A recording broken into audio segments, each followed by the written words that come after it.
Welcome to Rock Your Block. I'm your host, Tia Young, and we have a great show for you today. Our special guest resides in the Washington, D.C. metropolitan area with her family. She has written her first book entitled Changing Your Mind Will Change Your Life. Please welcome Corine Lisa Reed to Rock Your Block. Corine, hello. How are you today? I'm very well, and thank you for having me here today. And thank you for coming. I appreciate it. Great. Well, we've got a ton of questions here for you today, so we're going to jump right into it. We're going to get started. Okay, great. When did you first discover that you wanted to be a writer? Actually, it was not that simple. I never imagined that I would write a book. It just so happens that everything in my life was going very well. I was very happy. Everything just seems to be outwardly perfect. But at some point, things just started not adding up for me. I just started having like... Is this adult? Are you adult now, or is this coming up? Yeah. No, this is like right now. Right now? Okay. You're asking when did I discover that I wanted to write a book? Because I didn't know whether as a child, you wanted to write. No, or you never. Wanted to write. So this never. is... Never. That's I never yeah. thought that I would write a book. That Right. was just like never a part of my my life. I never Right. decided that at all. But as an adult, my outside life was fabulous. I have great friends. I travel. I had great relationships, and everything was going well for me. Good. Then at some point in my life, I decided something wasn't really adding up, and I was not feeling at my best. And sometimes I was sitting at home relaxing, depression would cover my body, it would disappear. I'm like, what's that? Like everybody in life, you just go, oh, that's okay, because the outside is so good, then the inside, everything is good. But that's not how it was. So I just started not feeling myself, and I just started writing about how I was feeling, and I just kept writing, and eventually it turned into a book. That's very interesting. Yeah, my feelings overtook whatever I was doing in my outside life. My conscious mind was fantastic. My subconscious mind was saying, hey, we need to do some double checking. And doing that, writing how I felt made this book come to life. Okay, all right, good. I understand that. Yeah. And the interesting part for me is that this happened when you were an adult. Correct. And this is because sometimes things are happening, when people are younger, and then they go through the adult stage and they carrying whatever happened in the youth into the adult stage, and then everything comes. But for you to have started writing as an adult and never having any prior desire to do that, but I find that interesting. That was not the case. The case of my adulthood and the things that I'm going through did happen in my youth. It did happen in your youth. It did happen in my youth, but So you're not aware of what you're not aware of. Because like you said, the subconscious. Correct. You live your life, you're having a good time, life is just good. So you're not aware of the pains of your past, because as an adult, now you're making decisions based on what you like. Right. You don't do what you don't like, you do what you do like. Okay. And even with relationships, we kind of tie all that together. We do. Unknowingly and unwillingly, we either process good with good, and we put the bad on the side. Right. And we think it's gone, but it's somewhere lurking around to come out at some point in your life. You're not aware of what you're not aware of. Right, right. And that's right. Gets that. That's right. Why did you name your book Changing Your Mind Will Change Your Life? I like that title, by the way. Well, the thing about the book and the title, it lets you understand who you are from the inside out. We all have preconceived notions of what our life is supposed to be, how it's supposed to be, what we do and not supposed to do. Right. For example, when you're in a relationship with someone you love and they break up with you, and you have to go tell everybody, oh, this person hurt me so much, this is what happened, blah, blah, blah, blah, blah, and you're telling everything bad that happened in your life. Right. So then when you get into your next relationship, this relationship is great, it's fantastic. On the outside, your conscious mind, you're doing everything right. This is just great. And then this person breaks up with you, and you're wondering what happened, what went wrong. I saw nothing. Right. What happens is, consciously, you're doing everything. Your dream life, you're doing it. Subconsciously, you're saying, oh, last time somebody did that, they lied. Last time somebody did that, they stole. Last time somebody did it, they cheated. So each time in this great relationship that you're in, and your subconscious is thinking that, oh, that's bad, then your feelings close slowly, slowly, slowly. You're pulling back. You're not aware that you're pulling back because you've done this your whole life. So when the relationship ends and you ask that person what happened, they have no idea what happened because they love you. They truly love you. But emotions are invisible. It's not the physical aspect that you do every day. So it just goes in and out. In and out. Yes. So let me ask you a question, and I need you to tell me if I'm thinking correctly. People are having bad relationships, and like you said, on the outside, they think they got it under control. They think everything is fine. So then they go into another relationship, not having really resolved those issues from the first relationship. So is that like you're bringing whatever you had in that old relationship into the new relationship, and you don't realize that? You don't realize that.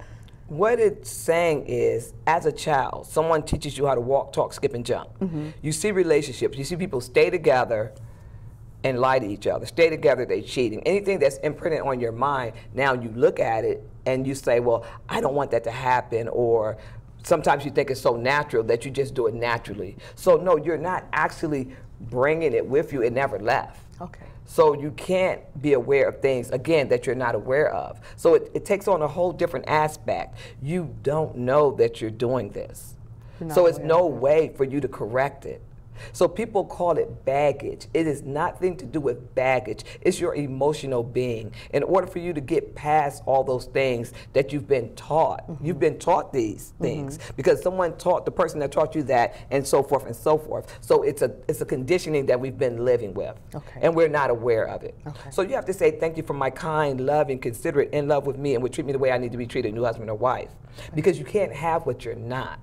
Consciously, you're like, I have this, I'm the best, I cannot manage to live on this earth by itself. So you always need someone else to come in. Right. But see, when you're not aware of that, then you put yourself in a position that causes you trauma. Like you can be sitting right here and we can think, oh wow, you're so great, you're so fantastic. But when you leave here, we don't know what's going on with you. We don't know what's going on with your inside life. We don't know that if you're, as soon as you get home and everything is good, depression is covering your body. Because when you're outside, you're like happy and you're the life of the party. But the real you is in there. So with my book, Changing Your Mind Will Change Your Life, what happens is as you read the paragraphs, it allows your subconscious to understand what's going on. You read it, your subconscious, you start thinking about something, you write it down. So then when you go back to read it, you understand how you feel. You understand how you feel, and then you're speaking the words out loud. When you speak the words out loud, you're able to get it off your soul and put it in your memory. Because it brings up the actual reason why. So consciously, you can't say, oh yeah, we broke up and I'm going to be okay, I'm going to be okay. That's not how it works. It's really more in depth than that. Right. You know? So when those depressed feelings come over you, what kinds of things are you writing down, journaling, to help you? Because everything is individual, the book does not ask of you what it is that you feel. Because well, I mean, an example. Can you give an example? Okay. Let's just say I was in an abusive relationship, and maybe I wasn't really owning up to that. Maybe I was blaming myself, that I'm getting beat up because it's my fault. Something's wrong with me, nothing's wrong with that person. Right, but what kind of... Okay, good example. Is that a good example? So or give me a better example. If that's not a good one, give me a better one. For example, if you felt that way and that was your life, when you're reading something about your feelings or pain or how you view yourself today, you could possibly write it down that, I was in this abusive relationship, maybe I didn't love myself or care for myself or take care of myself, why did I stay? So your subconscious is going to come up with the reasons that you stayed.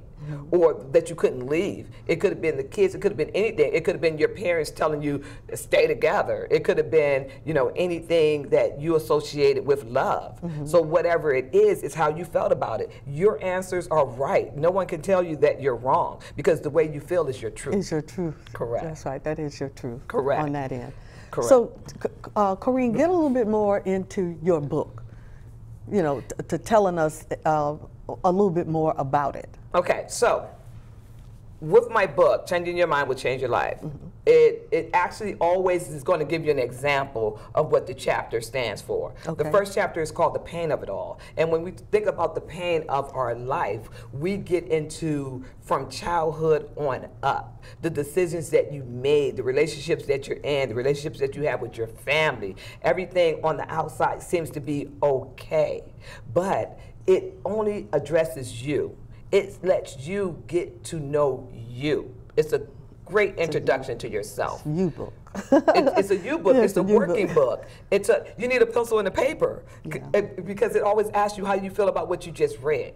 Well, let me ask you something. What about people who have, I mean, because to me it sounds like you kind of got to be honest with yourself about you. Yeah. Sometimes I've met people who have a hard time doing that. They have a hard time. Maybe inside they know, but outwardly they won't admit that.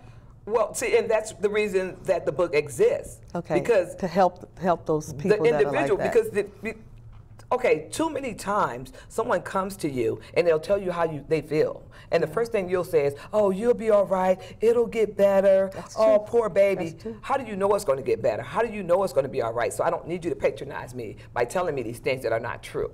Right. So therefore now when I have a conversation with you, I can't bring up the things that pain me because you're going to say the same thing that everybody says. Right. That is not my truth.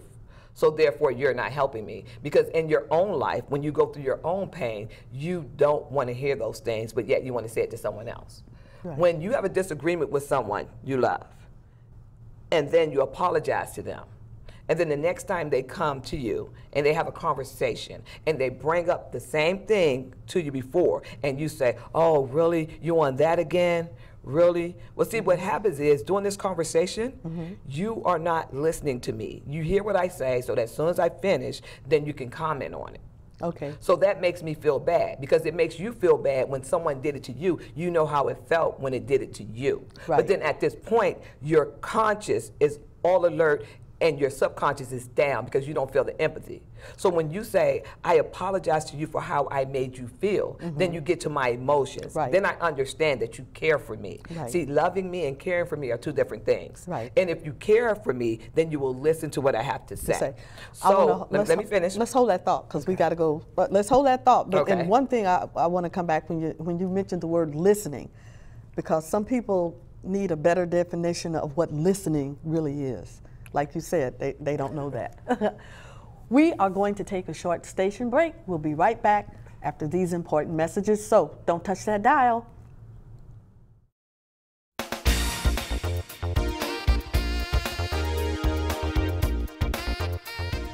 Welcome back to Rock Your Block, where we are interviewing author Corine Lisa Reed about her new book, Changing Your Mind Will Change Your Life.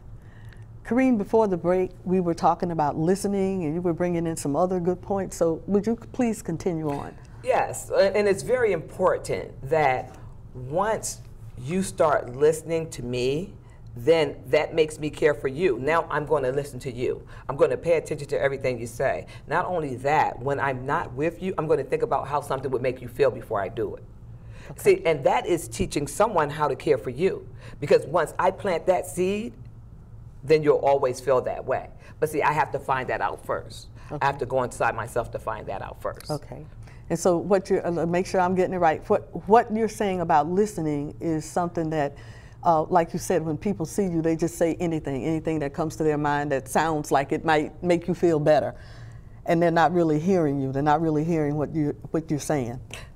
Or not listening to what you're saying. They may be hearing it, but they're not listening to what you're saying. Yeah. Do I have it? You have it. I got it. Sorta. It looks like you're looking like sorta, kinda. I don't want the context taken out of order. Right. See, the thing about life is we love people. We love our friends, we love our relatives, but loving someone and caring for someone is two different things. So getting back to the nature of the book. Okay, so with the book, what the book simply is saying to you is that the things that you feel, the things that you're going through, the things that you are not aware that you're going through, because in your past, the first person that broke your heart, just because you don't think about them does not mean doesn't affect your relationships. When you got fired from your job, see, a lot of times, if I lose my job, then I'm going to think about the time I lost my car, the time I lost my relationship, the time.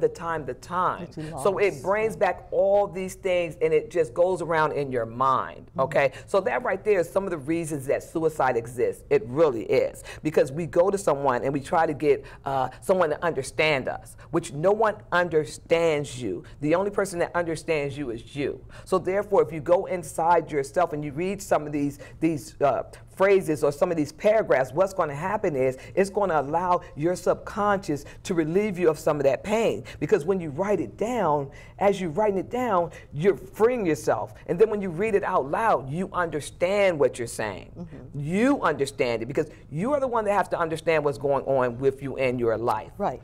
Period.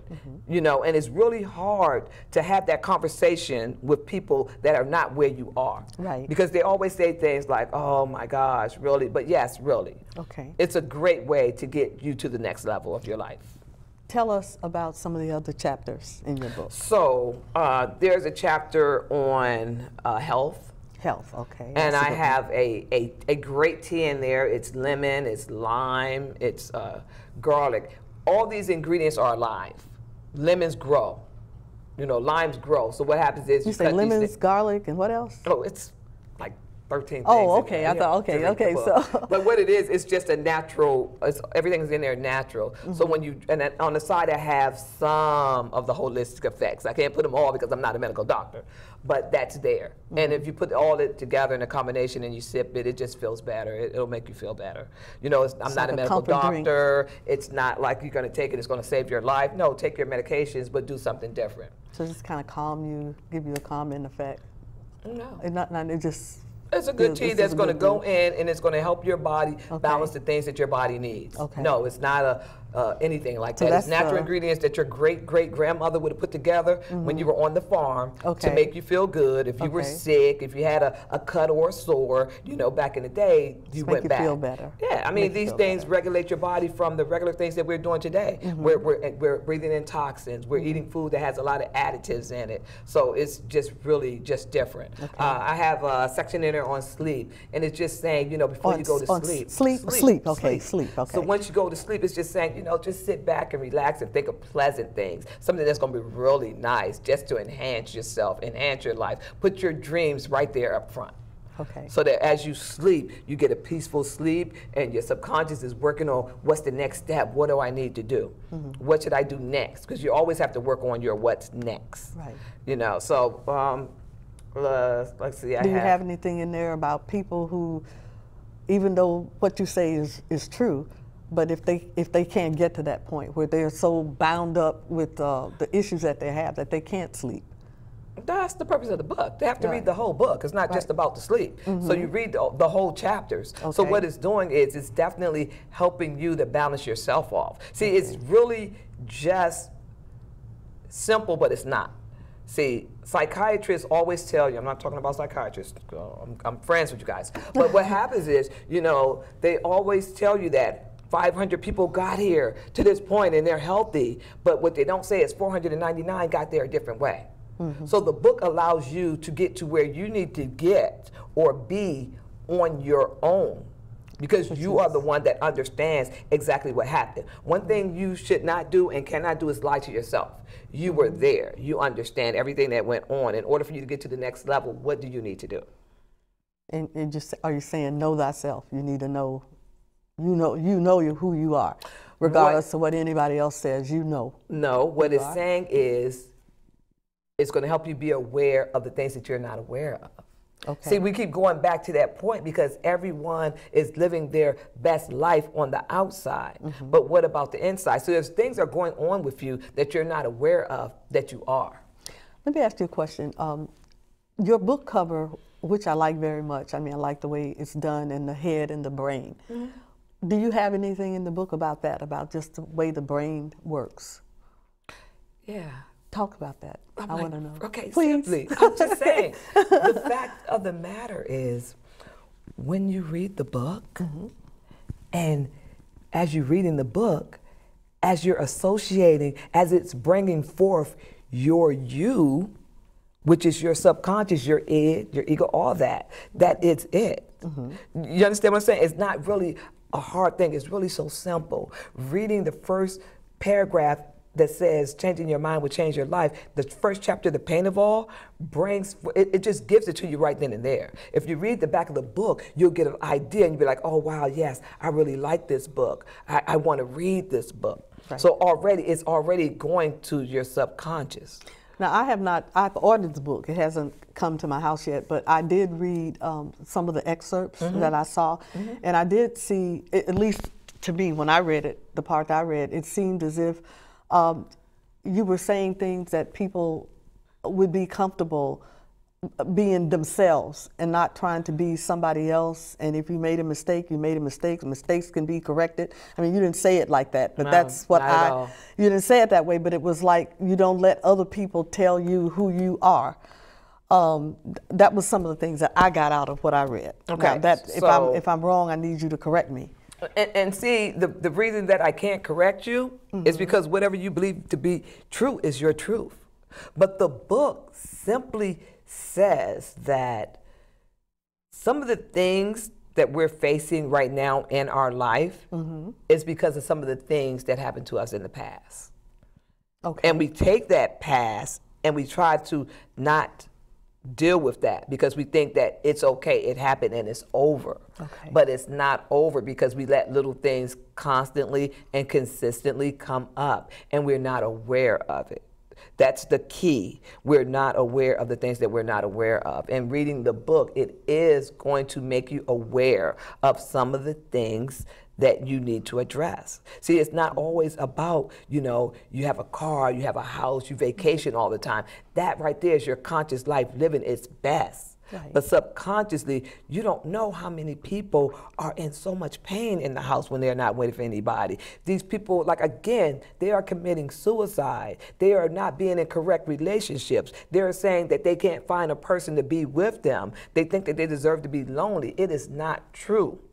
It is not true. You have to clear up some of the damage from your past because everyone is meant to be with someone. You're meant to have all the riches, everything that you deserve to have in this world should come to you, and it's available to you. How would you help them to be able to come up with what some of the things they've done in the past that are wrong?